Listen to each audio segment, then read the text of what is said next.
Ini manajemen yang kedua. Makanya belajar yang paling bagus adalah waktu duha. Kan otaknya lagi bagus.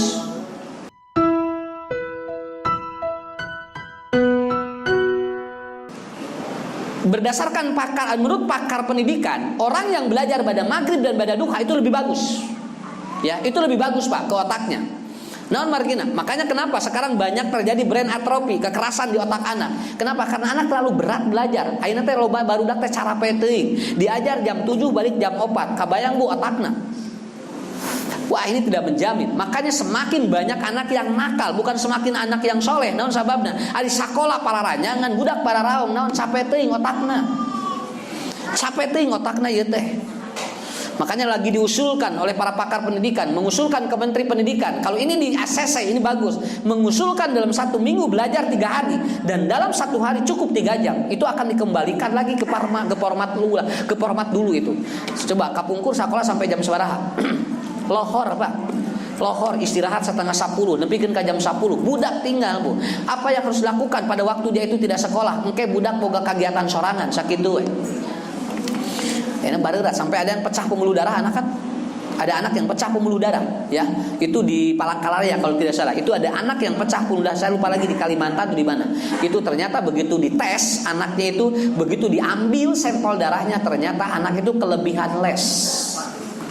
Jadi budak dimimiti subuh nepikeun ka penting budak les terus dicek secara otaknya apa? Jelebet. Da budak hayang pinter, tapi budak mentalnya drop. Akhirnya dia apa? Komposisi tubuhnya tidak kuat karena selnya rusak karena terlalu dicek secara otaknya. Entong budak bakeun we, tong dicek secara teuing. Kenapa? Karena ibunya full day, suaminya full day, istrinya full day, anaknya full day. Kabeh parul day. Di imah teh para roek. Pamajikan eueuh salaki eueuh budak kada eueuh di imah tungtungan naon keur meuli imah teh jadi teman paat atuh ari parul deui kabehanana mah. Udah kalau ini yang keluar, ada yang di dalam, ini yang ke dalam, ini yang keluar, anak terkontrol nanti. Kenapa? Itulah Bu. Kenapa Allah menyebut waduha? Input yang masuk ke otak itu juga harus bagus. Kabayang ayeuna. Makanya saya ditanya, "Ustaz ieu teh pun anak teh gangguan naon lain eta mah budak capek teuing otakna." Sok cigobunya kurang kali. Lamun sekolahnya jadi ini kalau di ACC 3 hari dalam 1 minggu. Berarti nanti sekolahnya Senin, Rabu, Jumat. Selasa libur, Kamis libur, Sabtu Minggu libur. Itu anak senang itu. Bukankah anak kalau dikasih tahu oleh gurunya, enjing barudak lirernya guruna bade rapat ngagara jeleng tah. Nah, sok cobaan. Ternyata itu bukan terjadi kepada anak saja. Urang ge sakapeung pangajian namun di bejan enjingnya ustadna moal ngaos naon magi aya kaperyogian ngagara jeleng sarua. Nah, artinya ini berarti harus paham. Kenapa? Karena anak yang kelelahan otak itu akan terjadi gangguan di punggung, disebutnya tulang belakang, namanya kiro. Dan itulah kenapa duha itu disebut duha, itu artinya punggung yang tersorot matahari. Itu kan duha Pak. Makanya onta yang punggungnya tersinari matahari itu disebutnya duha. Kenapa? Karena gangguan ini akan merusak otak. Kan gangguan ini merusak otak. Gangguan ini ke punggung berusak. Makanya istri itu diciptakan oleh Allah min dilain, dari tulang rusuk. Suami sebagai tulang punggung, istri sebagai tulang rusuk. Maka jangan dibalik, nanti rusak. Kalau istri jadi tulang punggung rusak nanti. Istri harus jadi tulang rusuk tetap. Kenapa? Kan dia tulang rusuk itu kan ada 24, belah 12, belah di 12 yang diciptakan oleh Allah untuk menjadi istri kita. Ini satu nih Pak, yang ini. Yang tulang rusuk kiri atas. Ini yang diciptakan untuk jadi jodoh kita. Nah ini. Jadi Siti Hawa diciptakan oleh Allah dari tulang rusuk Adam dari mana? Tulang rusuk yang ini. Kenapa? Karena semuanya 24. Dan Allah tidak berikan semua sifat perempuan di alam dunia, hanya satu sifat saja yang ada pada rusuk ini. Ini luar biasa ngurusnya. Jujur Pak, ngurus. Nabi diberikan 9 istri dan Rasul mengetahui 9 karakter manusia, karakter perempuan, dan Nabi baru menguasai 9 dan sisanya nanti diberikan oleh Allah sebagai sifat yang mulia di akhirat. Urang dibere hiji wae luar biasa. Aya nu rudet wae bari karek hiji. Coba Pak, Nabi masa 8. Naon margina istri itu hebat Pak otaknya. Kenapa? Dia bisa mengatur bagaimana perencanaan manusia. Tingkat Fir'aun saja bisa tunduk oleh istrinya untuk mengurus Nabi Musa. Kenapa? Karena itu istri mengendalikan pikiran suami itu lebih tajam. Makanya disinilah letaknya. Kenapa? Maka kata Rasulullah, tulang rusuk jangan terlalu ditekan, nanti dia patah. Tapi jangan terlalu dibiarkan. Engke bisi naon, bisi karahaan. Ieu mah kudu dikieu dihanetan. Tah istri mah kitu. Makanya kalau diganti jadi kadieu engke ngabeletak, Pak. Biarkan suami jadi tulang punggung dan istri menjadi tulang rusuk. Anda balikan nanti, awewe jadi tulang punggung, suami jadi tulang rusuk, nanti akan terjadi kiamat. Makanya pantadir syah, ini manajemen waduha. Paham ya? Ini manajemen waduha. Ya, jadi di waduha diajarkan bagaimana input yang bagus dan bagaimana memposisikan diri untuk siapa yang layak jadi ini, siapa yang layak kali ini. Punten Bu, lamun istrina tahfidz Quran, carogena apalna kul huwallah jeung Anas, boleh enggak suami istri jadi imam? Dan di depan suaminya enggak boleh. Pak sana bapak di tukang lah ada kerek kul huwallah jeung Anas. Mama masana ye geus 30 juta menang. Naon sababna? Karena Anda bukan tulang punggung. Imam itu kan tulang punggung, Pak. Ya. Wayahna ibu S3, salakina SD, Pak, punten. Ya. Pokoknya bapak di tukang. Naon da mamah pan S3. Bapak SD. Mau nggak sholat imaman ku awewenya mah tiasnya rusak atuh engkena. Kenapa? Karena ini komposisinya. Jadi bapak-bapak, ibu-ibu, apa aturannya? Input yang positif di waktu inilah, Pak. Di waktu masih fresh otak. Makanya kata Rasulullah, belajar ketika muda itu lebih bagus dibandingkan dengan setelah tua. Artinya, waduha memanage kita melakukan kebaikan ti ayeuna ulah ngadaguan kolot. Sok ti ayeuna kayak ngadaguan kolot mah capek. Jeung baraho deh. Ya, bubar poho sakinten bubar poho. Ieu nu can bubar geus poho. Ari ustad bieu nerangkeun naonnya? Hari bieukeun geus poho deui, nyata poho. Ari bieu ustad teh awewe lalaki, aya nu poho geura jeung jenis kelamina. Aduh ya Allah ieu nya. Berarti terus ka mana? Wah, ini Bu. Dan nutrisi terbaik dalam Quran untuk orang yang menguatkan otak dan tulang punggungnya adalah apa? Al-ilm, belajar. Tolabul ilmi. Tidak ada nutrisi, Bapak Ibu, makan nutrisi terbaik. Mau itu dari apa? Mau dari binatang, mau dari buah-buahan, mau dari sayur, itu tetap tidak menjamin selama tidak dipakai untuk berpikir. Makanya kata Ibnu Sina, maka untuk menghindari kepikunan adalah Anda belajar. Bukan makan ini, tapi belajar adalah untuk apa? Mengurangi pikunan. Makanya Rasul mengajarkan doa kepada kita. Allahumma inni a'udzubika min ilmin la yanfa'u wa min qalbin la yakhsha'u wa min da'watin la yastajaba lahu. Ini Rasul ajarkan kepada kita. Selesai belajar, berdoa itu, Allahumma inni a'udzubika min ilmin la yanfa'u wa min qalbin la yakhsha'u wa min da'watin la yustajaba lahu. Itulah kita, Pak. Rasul ajarkan itu. Ya Allah, aku berlindung kepadamu dari ilmu yang tidak bermanfaat. Aku berlindung kepadamu dari hati yang tidak khusyuk. Aku berlindung kepadamu dari doa-doa yang tidak diijabah. Dan itu dilakukan rutinitas. Naon sababna? Sabab aya nu namahan ilmu tapi namahan jauh tina amal soleh. Aya nu namahan ilmu tapi leuwih jauh ti Allah. Berarti dia tidak bisa memanage hidupnya. Salapan ya tong lami teuing pangaosana dugi ka jam salapan nya Bu cekap sakitu alhamdulillah tong lami teuing cenah ustad ngaos mah insyaallah ustad ucu mah tara leuwih ti sajam ngajina mata teu kudu ningalian jam ya jeung teu kudu bararantuk insyaallah teu batuk ge beres sakitu lah. Ieu mah geura keur ngaji teh batuk belah dia kos di rumah sakit atuh itu.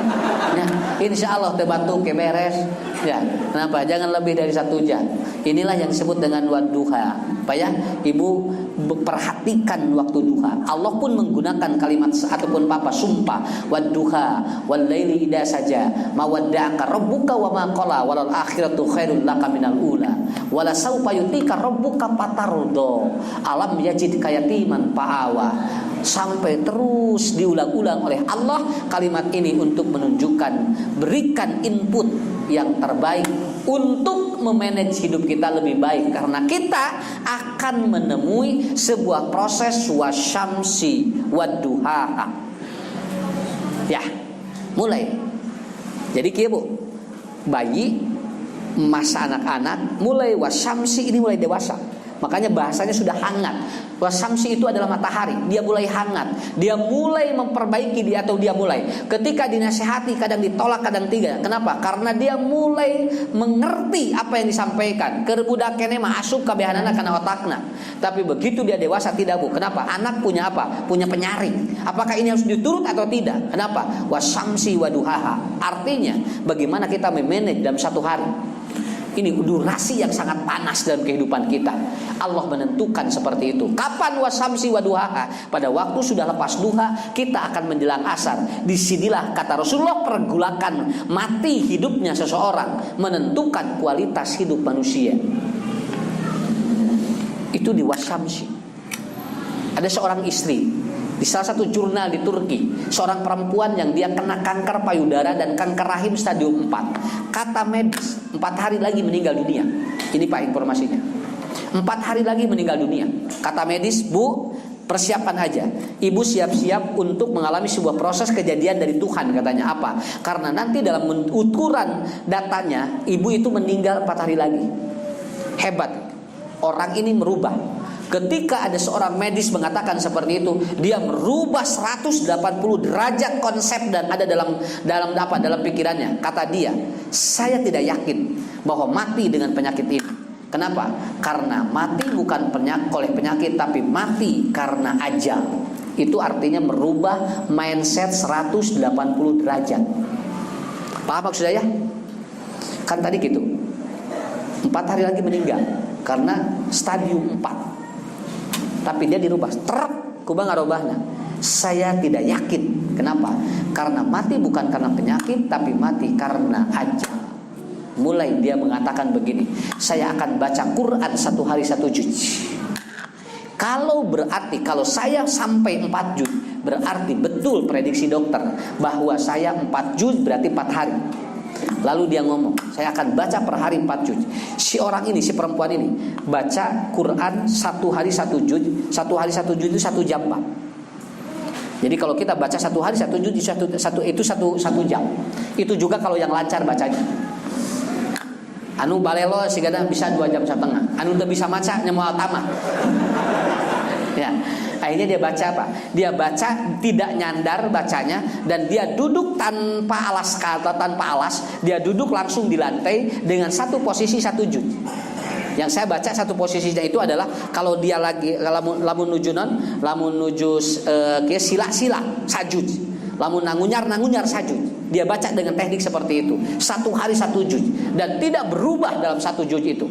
Dia baca setiap hari. Hari kedua dia baca, hari ketiga, hari keempat. Di hari keempat dia masih ada Pak. Lalu dia mengatakan, aku akan baca lagi di hari kelima. Kalau besok masih bisa baca, berarti ada bonus 1 hari. Baca di hari kelima. Ternyata hari kelima masih ada. Hari keenam baca sampai hari yang ke-30. 30 juz dia tamat. Lalu kemudian 30 juz dia mengatakan, oh berarti Allah masih memberikan usia kepada saya. Lalu dia mengatakan, dan begitu dicek di laboratorium, ternyata kanker semuanya hilang. Dan itu terjadi 2013. Dan 2019 kemarin perempuan ini masih ada. Merubah sesuatu dalam konsep wasyamsi waduha. Hebat mengatur terak gitu Bu, sakedik. Lain teu percaya ka ilmu, ngan ilmu miheulaan takdir Allah teu meunang. Itu kan? Bukan tidak percaya kepada ilmu. Kita juga percaya pada ilmu, tapi ilmu jangan sampai merubah ketetapan dari Allah. Akhirnya apa Bu? Dia kemudian baca dan dia mengisi seminar di mana-mana. Bagi siapapun yang punya penyakit berat, bagi siapapun yang punya masalah berat katanya, maka pakro Qur'anan, maka bacalah Quran pikulli yaum, pada setiap hari kata dia. Minimal kalau dia bisa mampu 1 ayat 1 juz, bakalah 1 juz 1 hari. Kalau tidak mampu 1 juz, 200 ayat per hari. 200 ayat tidak mampu, baca 50 ayat per hari. 50 ayat tidak mampu, bacalah 25 ayat per hari, kata dia. 25 ayat per hari tidak mampu, bacalah 5 ayat per hari. Tidak mampu 5 ayat, baca 1 ayat 1 hari. Alif lam mim tutup deui. Ya, isuk maca deui dari kal kitabul la raiba fi hudal lil muttaqin, tutup deui. Itu bagus. Dan ternyata hadis itu riwayat Imam Al-Baihaqi. Walau alam apakah ini sahih atau tidak, tapi dia mempraktekkan itu karena dia pun mengamalkan itu, bukan karena mungkin belum tentu apakah ada informasi tentang hadis itu atau tidak, tapi dia mempraktekkan itu. Dan ternyata cuman dia meyakini kalau baca Quran 1 ayat bukan dihitung 1 ayat 1 pahala, tapi 1 huruf 1 pahala. Bukankah ketika mendapatkan 1 huruf 1 pahala jadi tenang? Efek ketenangan inilah yang disebut dengan apa? Proses healing, krisis namanya, penyembuhan secara pribadi. Karena jiwanya semakin tenang, semakin nyaman, karena aku dapat pahala dari 1 huruf 1 pahala. Akhirnya apa? Kalau Anda katanya tidak sanggup baca 1 hari 1 ayat, maka cukup Anda pegang Al-Quran tiap hari. Cekelane Quran teu mampu macam unggal poe kekerek Quran. Batur ngerek hayam, kurang ngerek Quran. Lalu dia mengatakan, ketika tidak sanggup memegang Al-Quran tiap hari, Anda tatap Quran, pelong Quran ku anjeun cenah. Lalu engkau berdialog dengan Quran. Ya Allah, dosa apakah kepada saya? Kenapa sampai saya tidak sanggup untuk membaca Quran 1 hari 1 ayat? Ngobrol jeung Quran, dosa naon? Cenah abdi teh nepikeun ka teu mampu maca Quran sapoe saayat. Pak urang ge ngobrol jeung Quran atuh dosa naon? Ya. Hari HP 5 jam kuat. Hari Quran teu pikeun sapoe ge teu aya atuh. Makanya Allah akan bertanya nanti pada yaumul kiamat, berapa usia yang sudah aku berikan kepadamu? Dia menjawab sekian puluh tahun. Berapa khatam Quran yang sudah? Kemudian dia menjawab, saya belum hatam sedikit pun. Usiamu ternyata tidak sanggup untuk menghatamkan 30 juz yang aku sudah berikan kepadamu dalam usia itu. Ini yang disebut manajemen wasyamsi waduhaha. Enteng abot teu Bu, enteng abot teu Bu. Matak saursim kuring sakit tuh eta kamikiran isuk jeung pageto eta we sapoe kitu heula. Nya maknya atuh teu ku Allah teu dipikarido, maknya ku Allah teu digampangkeun masalah naon ti wal fajri wae nepikeun ka wasamsi tos kitu hirup urang nya. Unggal dinten wah nikmat luar biasa ya. Ya satu hari kita melakukan seperti itu. Bu, mantap pokoknya mah. Ya. Udah tahajud, qobla subuh, bada subuh, nyiar ilmu, kemudian apa? Lakukan apa amal soleh, beres naon deui atuh hirup. Udag-udag naon Pak? Ya. Da dunya mah diudag-udag capek. Tapi mudag akhirat dunya nuturkeun. Tapi lamun mudag dunya cantang tu akhirat nuturkeun. Ngan urang terkadang teu percaya kanu eta. Percayana teh kieu we, kowe udag heula dunya, kumangke we akhirat mah. Tungtungna naon? Akhirat teu bisa, dunya teu meunang. Nya. Begitu. Beres sakitu. Ieu 2 waktu deui teh. Ya, 2 waktu deui wal asr dan wal lail. Nanti perjalanan lebih lama di mana? Di wal lail. Kenapa? Karena perjalanannya lebih lama. Perjalanan walaupun sama 12 jam, tapi perjalanan hidupnya lebih lama. Kenapa? Karena di sini ada proses manusia yang tidak tahu, yang tidak diketahui oleh orang hidup. Kenapa? Karena selepas manusia meninggal dunia, apa yang dilakukan mereka? Bapak Ibu apa teh? Lamun jalma maot teh jero keurna naonan? Ya. Padahal di sana ada kehidupan yang nanti kehidupannya akan menjawab sebuah pertanyaan-pertanyaan yang luar biasa dari Allah. Makanya yang keempat adalah wal asr. Apa wal asr? Demi waktu asar. Seringkali disebutkan wal asri adalah apa? Limited time. Manusia memiliki waktu terakhir. Engke teh tos mulai cuet ka hareup teng jalmi teh ngarolotan. Bojo ge pa wayahna moal geulis telus, salaki ge sami Bu. Makanya ketika kata Rasul mengatakan, ketika Anda cemburu, maka berdoalah hasbiyallah wa ni'mal wakil. Kenapa? Karena itu bukan milik kita. Suami bukan milik kita, istri bukan milik kita. Bukan Pak, dia milik Allah. Yang nanti suatu saat akan dipanggil oleh Allah. Suatu saat akan diambil titipan itu. Yakin gak Pak? apakah suami istri kita milik kita? Bukan. Ridho nggak kalau nanti suatu saat diambil oleh Allah? Ridho tuh Pak. Nah harulang kia kumaha teh. Siga lebar teu lebah. Ya. Bu, ridho enggak? Ridho enggak, Bu? Ibu, suami kita milik Allah. Suatu saat akan dipanggil oleh Allah. Suatu saat akan dibawa oleh Allah. Makanya jangan merasa memiliki. Kenapa? Capek karena otak. Jangan merasa memiliki. Tinggal di tukang parkir, tidak merasa memiliki. Dia hanya dititipi. Tinggal parkir 100 mobil, 100 motor, cokotan hiji-hiji, tenang we maneh nama. Nepikeun kabeakna keun bae da ieu mah titi anu titipan. Tang yang penting dia 2000 satu mobil. Ya iya, kita juga mau ngejar apa? Coba dititipkan sadayana ge ku Allah. Kita hiji waktu canak beres. Makanya kata Rasulullah, man matat wa zaujuhu radin dakhalatil jannah. Siapa yang istrinya meninggal dunia dan suaminya ridho, maka istri itu dijamin masuk surga. Ridho teu Pak? Lamun bojo ngantunkeun. Lah? Bu, ridho enggak kalau suami meninggal? Nah, beda jawabanana rada. Ya ini kan Nabi, ya hadis Nabi. Jarang siapa yang suaminya meninggal dan isinya ridho, maka suami itu masuk surga. Kenapa? Karena kan di sana kuncinya. Makanya kata Nabi, lamun anjeun cenah cemburu, hasbiyallahu wa ni'mal wakil. Kalau Anda sakit hati, biarkan itu mengkiparati dosa Anda. Dan kalau Anda kemudian apa? Ada yang ngomongkeun kagorengan anjeun keun bae, engke pindah dosa urang ka jelema eta. Naon anu rugi hirup atuh Pak? Teu nu rugi hirup mah, asal dibawa karena positif we. Sapoe wae luar biasa. Sok Bu, tinggalnya cemburu hasbiyallahu wa ni'mal wakil. Nyeri hate ngiparatan dosa urang. Semakin sering sakit hati, semakin banyak dosa yang kita ampuni oleh Allah. Begitu aja. Nyeri hate cenah hirup jeung si akang. Loba dosa tu dihampura ku Allah. Sakitu ge beres. Pak sok nyeri hate sakali-kali ku bojong. Nya, kan baik ngampura dosa urang, iparatan dosa urang teh. Ibu ge sami Bu, sakapeung-kapeung aya lah sok nyeri hate ku salaki, nyeri hate ku mitoha, kan baik iparatan dosa. Kan aya nu kieu Ustaz, abdi nyeri hate ku mitoha, gabruk mitoha.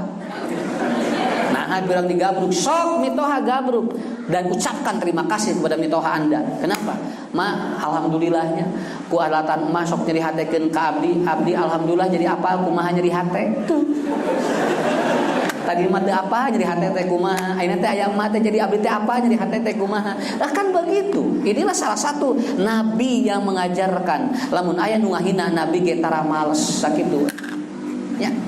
Nu ngahina nu nyarekan tara males nabi mah. Doakeun we ku nabi mah. Ya Allahumma hdi ya Allah, mudah-mudahan dia dapat hidayah. In kuntum la ta'lamun, mungkin saja dia tidak tahu. Kitu we enteng hirup mah nya. Wayahna apanya? Kena udah diajar. Sok arah ke psikologinya masuk gitu kan. Udah wal asri ya. Apa tos persiapan geus kolot mantong loba-loba ting sagala mikir atuh. Nya. Aki-aki 88 tahun geus mikiran tanah di ditu, balong di ditu, geus SOP-nya sudah ada di Quran. Semakin tua SOP-nya 4 kata Allah apa? Illal ladzina amanu wa amilus solihat wa tawassaw bil haqq wa tawassaw bis sabr. 4 hal yang harus Anda pikirkan ketika menjelang tua. 1, tingkatkan keimanan. 2, tingkatkan amal soleh. Yang ketiga, wa tawassaw bil haqq. Anda bergaul dengan orang-orang benar. Dan yang keempat adalah apa? Wa tawassaw bis sabr. Semakin bersabar karena suatu saat hidup Anda akan berakhir. Itu aja, Pak. Ya, beresnya. Anu aki-aki teh geuningan 87 tahun ulang tahun. Wah, beres ulang tahun. Panjang umur. Yo, cilik si aki teh. Ciramai ka dieu. Abah, naon bet cilik? Nah, kita panjang umur abah teh geus capek hayang maot. Ya, saya ketemu ya ada jemaah Pak persistri di daerah Tanjung Sari itu ya. Dulu saya sekarang udah meninggal tahun 2012. Usianya hampir 100 tahun. Jadi lamun aya nu ngantunkeun ngalangkung kana pasaran sok cirik. Ditaros teh mah naon kabitah yang maot. Kitu we cenah. Jadi lamun aya nu maot teh kabitah we cenah. Kabita nama yang maut nih geus teu betah hirup di alam dunia. Sakitu Pak. Jadi lamun aya numpak saran teh jo langsung we, hayang numpak eta sakitu. Itu bener kealaman yang kitu nya. Saya sampai berpikir lantas emak mohon ustaz mun pangosan teh pangpayuna maca Quran teh. Ngantunkeun 2012 ngobrol teh kitu kabita lamun aya nu maot teh kabita yang maot. Mah teh geus capek cenah eueuh batur. Ngobrol jeung budak teu nyambung. Ngobrol jeung incu teu nyambung cenah. Mah teh jeung saha ngobrol teu nyararamung. Sigana arek babageun hayang papanggih we jeung babaturan di daritu kitu. Nah eta pan ayeuna mah ningali pasaran pan urang sieun nya. Tah engke mah kabita hayang numpak eta. Ayeuna cing bari gidig lah. Engke mah lalawor aja iraha ini. Tah eta disebut wal asri eta teh Pak. Wal asri teh eta. Ya. Makanya SOP-nya 3 udah. 4 itu. Tingkatkan keimanan alladzina amanu wa amilus amal soleh wa tawassaw bil haq wa tawassaw bis sabr. Dan terakhir wal laili idza yaghsha. Apa? Manusia ditutup, semuanya jadi gelap. Yang nanti akan dipertanggungjawabkan oleh Allah adalah catatan hidup dari mulai wal asr sampai wal fajri yang tadi. Karena wal laili idza yaghsha ditutup oleh Allah, semua tidak akan menjadi amal soleh Anda. Dan ini akan terjadi dalam kehidupan kita. Nanti ada beberapa hal tentang wal laili yang nanti dijelaskan dalam perspektif ilmu-ilmu yang lainnya. Sampai nanti Ibu perjalanan di dalam kubur, perjalanan di ini, perjalanan di ini, sampai nanti kita bakal tahu ternyata Allah akan mempertemukan manusia dalam energi yang sama, baik di dunia dan di akhirat. Jadi lamun urang empal kieu, engke di akhirat ge sarua apa? Ngarumpul nanti lain jeung batur. Kieu deui we teh. Keur naon atuh Pak? Tekut batak jalma mah lamun loba nu wawuh bakal loba diketahui begitu dosa loba dosa anu ngadoakeun dosana loba. Tapi lamun jeleumana tepati loba teh nu apa sakitu we ukuranana. Dan saya baru baca dalam hadis ternyata manusia dipertemukan dalam energi yang sama. Lamun urang ngariung kieu engke ge sarua ieu keneh we papanggih teh. Teu jeung nu lain teh. Hanya kita bertemu dengan sahabat Nabi, Rasulullah, kemudian para nabi. Selebihnya papanggih jeung ieu deui we. Ya. Wah, papanggih jeung sasaha ada yang teu wauh tong boro-boro di akhirat di dieu ge kan teu wauh mah oreamnya. Kayaknya di akhirat teh sami Pak. Inilah Bapak-bapak Ibu-ibu ya. Jadi materi maaf pada malam ini adalah bagaimana memanage satu hari, dan satu hari ini akan menentukan hari besoknya kemana. Begitu. Eusiana nu eta tah. Ti wal fajri nepikeun ka wal as nanti mudah-mudahan suatu saat nanti kita dipertemukan kembali untuk membahas wal laili idza yaghsha. Saya kira itu ya. Mohon maaf apabila ada kekurangan.